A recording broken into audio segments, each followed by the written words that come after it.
Good morning, everyone. Welcome to the trade findings and adjustments for April Fool's Day 2021. Pretty interesting. I'm going to just insert a picture. Wow, how's that for having a big picture all thrown in there, huh? Yes, I just took this from my phone.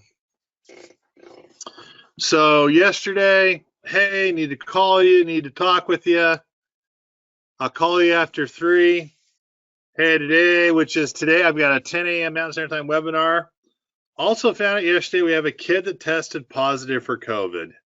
So here my family has been super stringent until about 3 weeks ago. We started to say, all right, let's get you guys back out into the real world. We do it, and 3 weeks later, one of the little buggers has COVID. So I'm showing this because let's just go through timing, right? Great, I'll call after that and then read the next thing he says. Yikes, they'll be fine. You don't die. Oh, I don't know why I found that so funny. I had to laugh, but it came and it brought me to timing. It came and it brought me to timing because sometimes we're working on market timing. And as most of us know, it's a fool's game to try to pick tops and bottoms, right? It's a fool's game to try to pick tops and bottoms. But that doesn't mean that you're in that range. So actually, Jim just said, are you going to have to quarantine for 14 days? They actually have it to 10 because we backdated it till last Friday when he was when he was infected. So technically I have till this coming Wednesday for the 10 days. And that's assuming we don't have a new case that pops up in the family between then. So it's interesting because the poor kid is ostracized. We've got a big enough house that we basically stuck him in a room down in the basement. With 6,800 square feet, you're good. So we have him ostracized, and the bummer thing is we were planning on we're supposed to be heading to Arizona right after this. We're going to go see mom and a couple brothers, and dang it, our goal is to leave at noon, and we're now not going, which is kind of a bummer. Just because you can't pick tops or bottoms, but it doesn't mean you don't use common sense at times. And that's where I'm going to go. If we were to take a look at a chart, a couple people have said, well, Kevin, you really haven't done very many trades. And we haven't. If you go through the last week and a half, which really cuts everything off right about 1, 2, 3, 4, 5, 6, 7. So right here, we haven't done a whole lot of trades. We were close to a market high.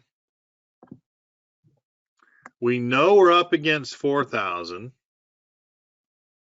We know we have some tax selling and some seasonal things that are coming up. So yes, the correct answer is we were not doing a bunch of trades during this time period. It just doesn't make sense. And it doesn't make sense if it doesn't make sense and you're not going to put your own money at risk, then you probably have enough to manage in this time frame that you don't need to put a trade on if you don't have some of the ideal opportunities to do so. And so let's put that into perspective just one more time. if you want someone to give you a trade each week, be prepared to get your butt handed to you. The market doesn't offer an opportunity every single week to put a trade. But Kevin, you use some derivatives, you use some options, you can make money going up, down, or sideways. That is correct. We can make some money up, down, or sideways. But that still doesn't mean that it is the opportune time to place a trade. And that's where I have a problem with some of the education. Anytime you're talking about, I'm going to place 52 trades, a trade a week, understand they're not real trades. They're not. They can't be. Unless a person has over $1 million portfolio and they're showing it to you. So as we sit here and we worry about some of the positions we're going on, right now we have 2 to 3 weeks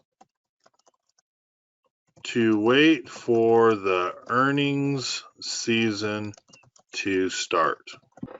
It'd be better to put new money to work a week or two before a company has its earnings, have it protected, and off you go. It's not a great time to be placing a bunch of new trades.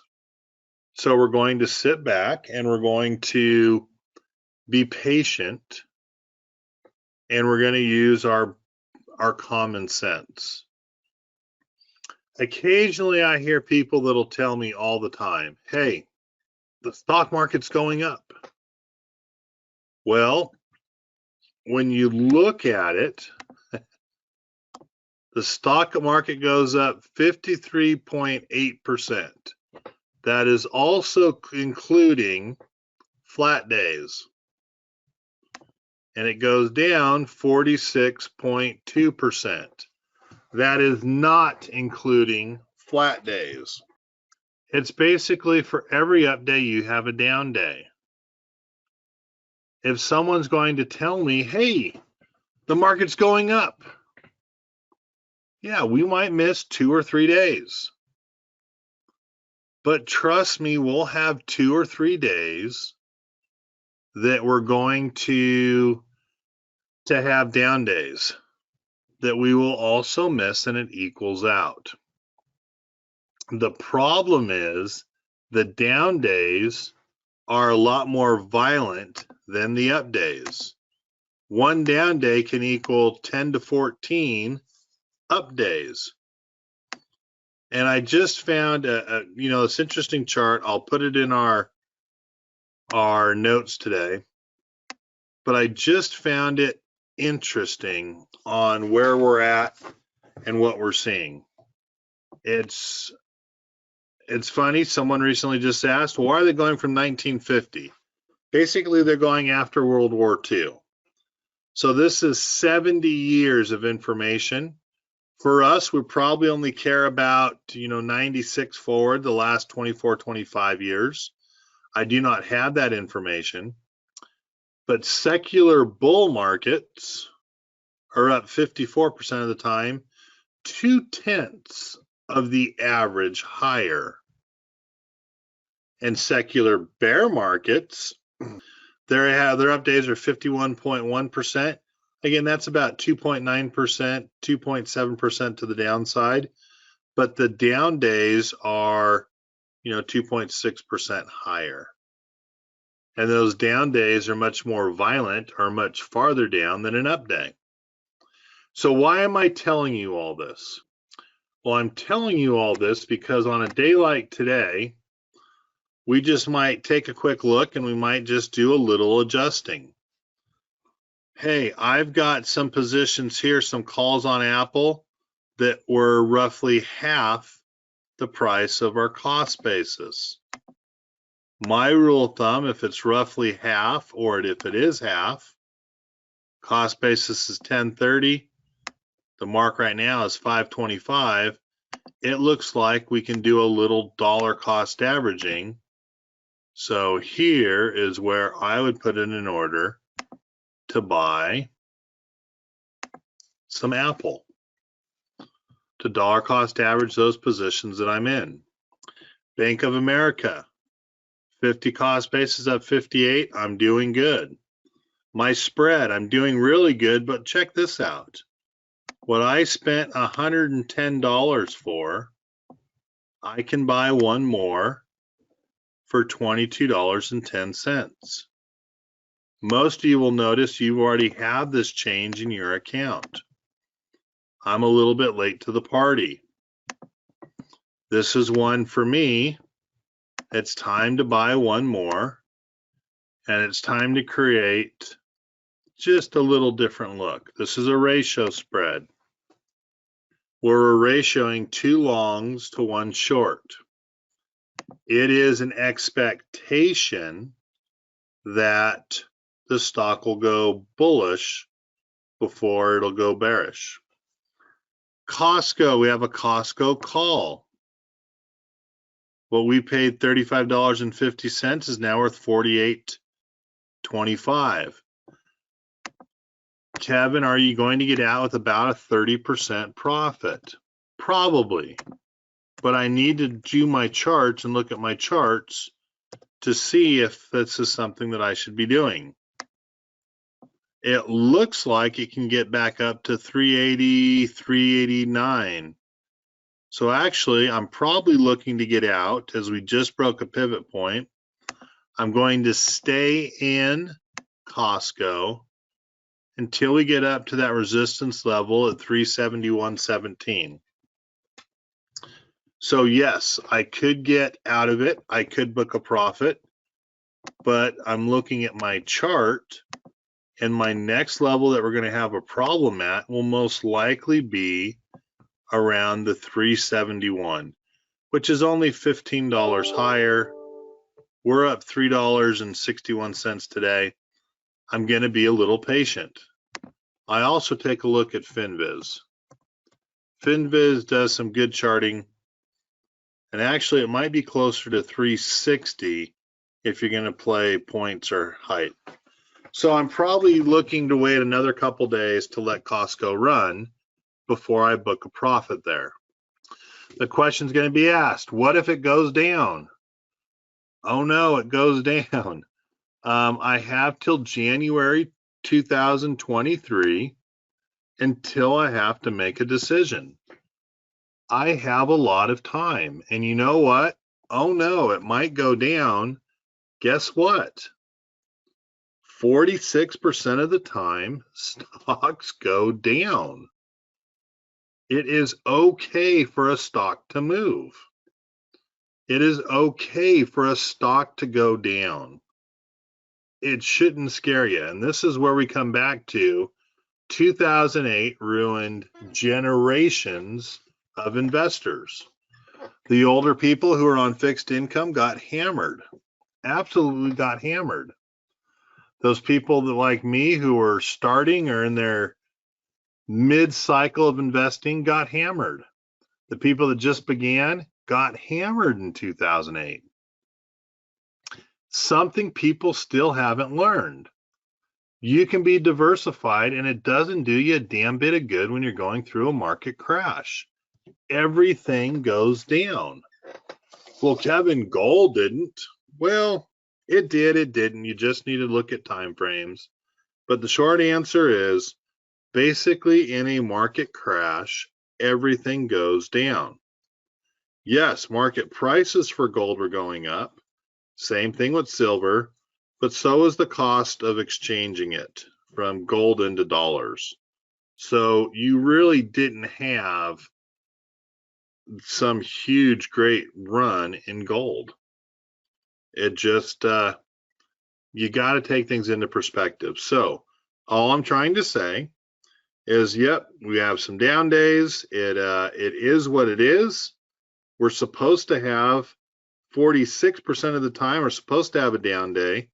So don't let it scare you. Every down day is not a 2008. With that said, it's easier to say when you have some protection in place. And no, we're not protecting everything right now, but we are protecting a lot. And we're protecting a lot because there is uncertainty in our market, even though we do have a 4 or 5 day bullish trend. Disney. My Disney call is getting beat up. What we paid $36 for is only worth $26. That's not always really good to see. But again, it's out to a January 23. I've got time to have Disney come back. I'm in good shape. We've got 10 contracts for those that may have followed with the General Electric. 10 contracts, $2,000 investment. Roughly, we have $2.02 cost basis with a $3.05 current price. Yes, we're up 50%. I've got some time, but I am looking to take half off back at the highs when it was up at $3.40. That way I'll run 60 cents of risk in my other positions and I can let them run. If a 50% return is good for you, go ahead and take your profits. Well, Kevin, aren't you being greedy? Because you could have taken it off already for $3.40. Well, yeah, I probably am. I see nothing wrong with letting stocks run.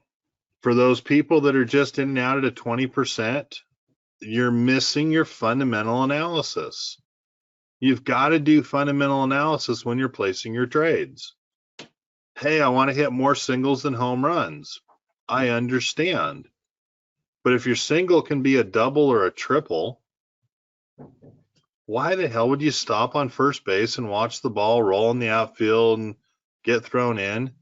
Move, do something, be active. All right, we've got General Motors. Another one, I'm not such a big fan of General Motors. 45 is my long call position. So as I'm looking at cost basis, right?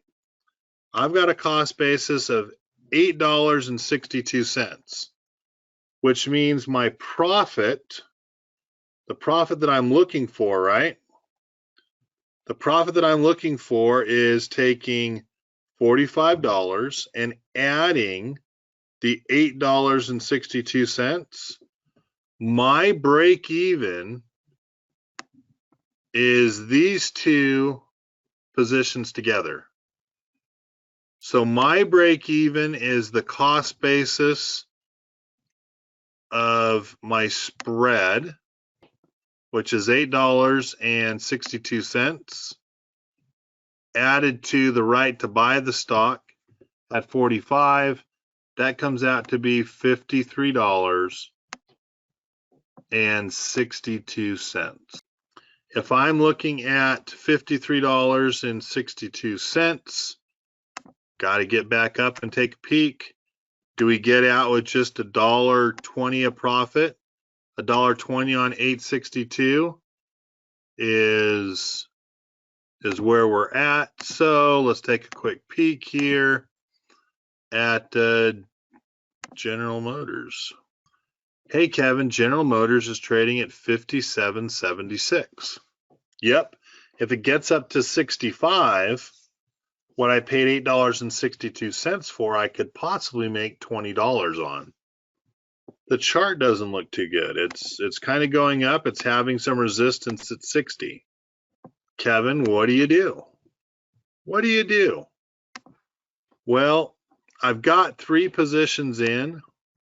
I don't know if it's going to get above 60. I've got till January 22. I've got some profit. You know, maybe it's time just to take one off. Maybe for me, I'm going to go ahead. I'm just going to take one off. And I'm going to do it up at a nice, let's just try $10. I'm going to let it sit. I'm going to free up $1,000. We're going to let it sit. Under Armour shares, you'll notice we took off our Our long calls at expiration.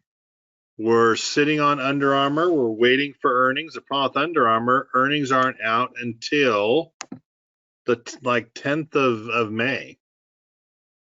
So we're looking for a pre-earnings run. We're probably going to let Under Armour sit now. A pre-earnings run. Let's see if it can't get back up to the $24 mark.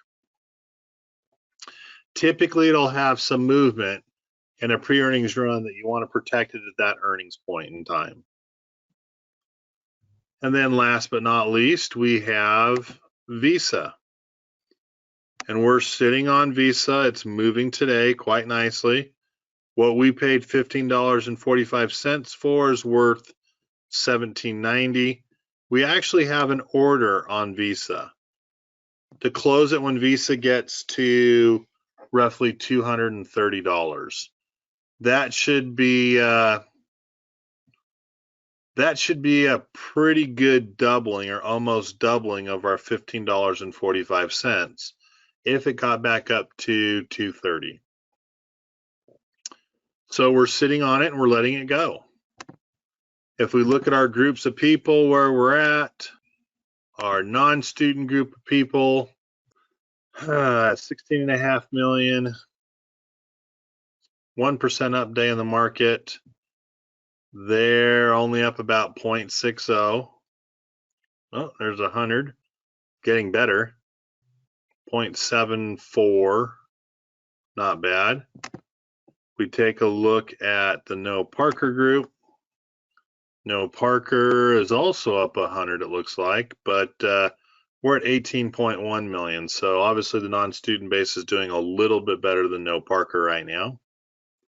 Actually, we're up 118, so we look good. Any questions on this holiday day?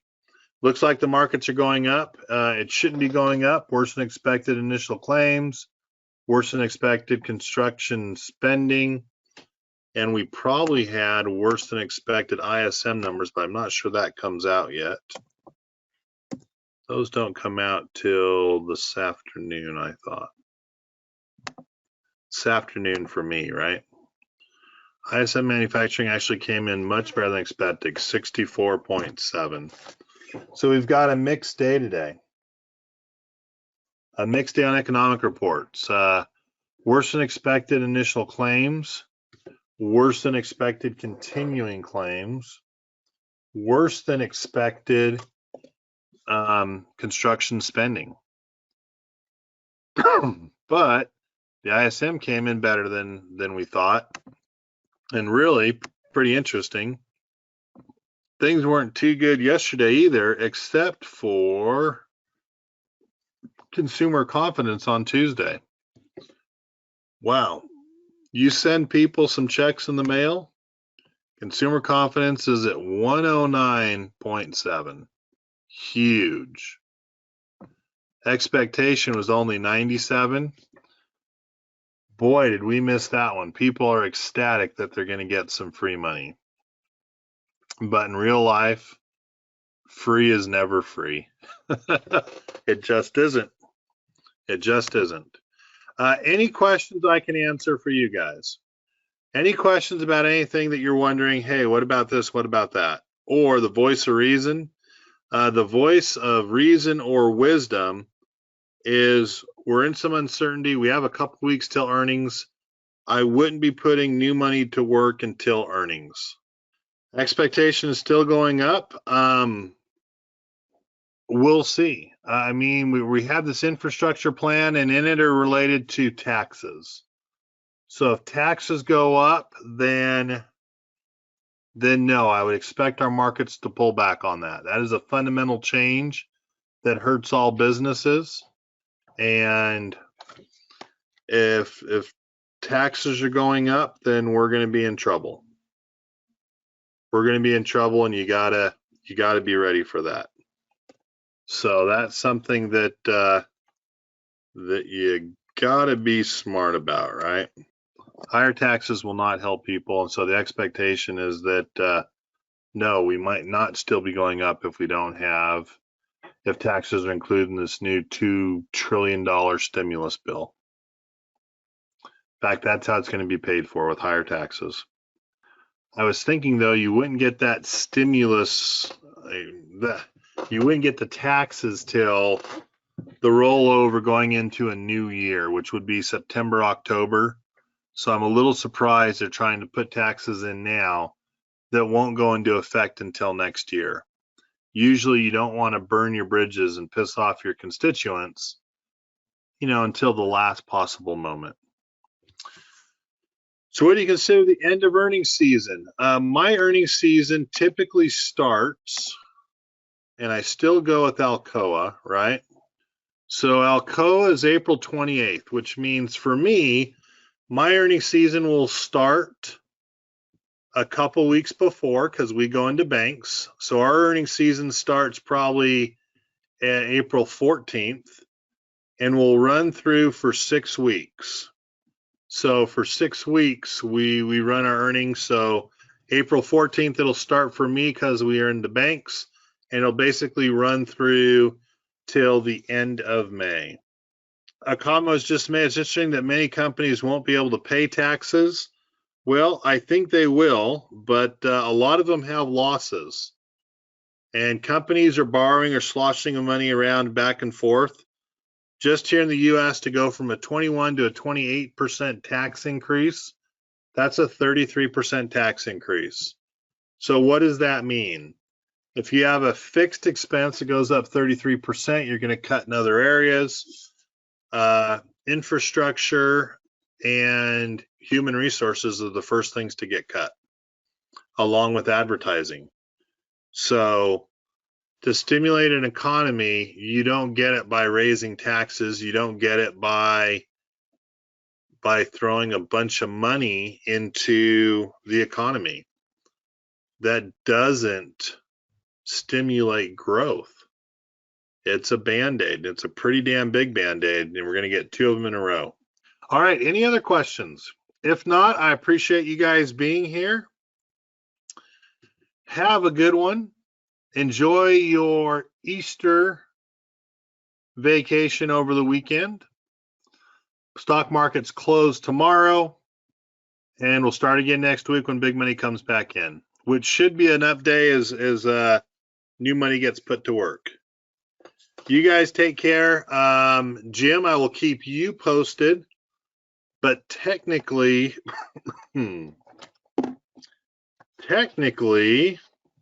I should know by next Friday on my status to be flying. That's the short answer there. So I will keep you posted. All right, guys, take care. Have a good weekend, and I'll see you next Monday evening. Bye-bye.